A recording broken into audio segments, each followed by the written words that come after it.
My fellow Americans, a new optimism is sweeping our country as we return power from Washington and give it back to the American people where it belongs. For too long, American workers were forgotten by their government, and I mean totally forgotten. Their interests were pushed aside for global projects, and their wealth was taken from their communities and shipped across the world, all across the seas. My administration has offered a new vision.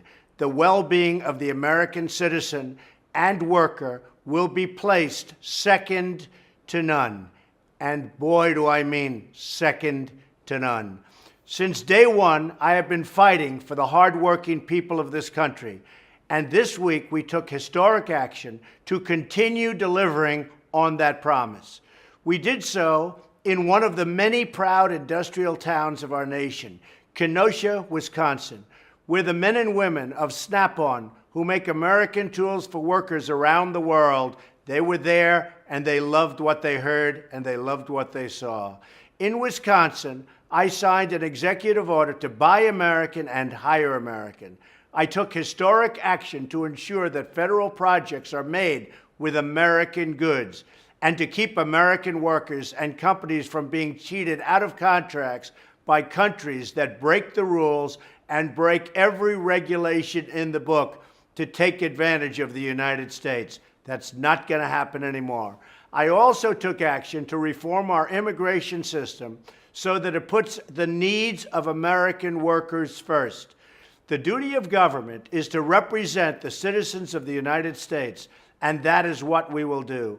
Whether it's removing job-killing regulations, protecting our borders, or unleashing American energy, we are keeping our promises and delivering for the American worker.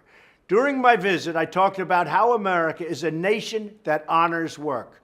We honor grit. We honor craftsmanship. We honor the skilled tradespeople who turn rock and steel and iron and cement into works of art and grace and beauty.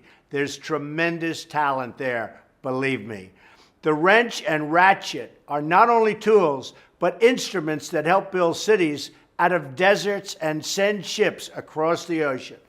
And the tools of craftsmen and the masons are just as important as the tools of the doctor and the dentist or the CEO or even the tools of politicians, believe it or not. And their work is every bit as noble. They take pride in their jobs, and we take pride in them. No longer will the concerns of these hardworking Americans go unanswered. By making government answer to our citizens, we are removing the limits on our future and setting free the dreams of our people. As long as we do this, optimism will continue to soar, hope will continue to spring, and this country we love will grow stronger and stronger day by day. Thank you, God bless you, and God bless America.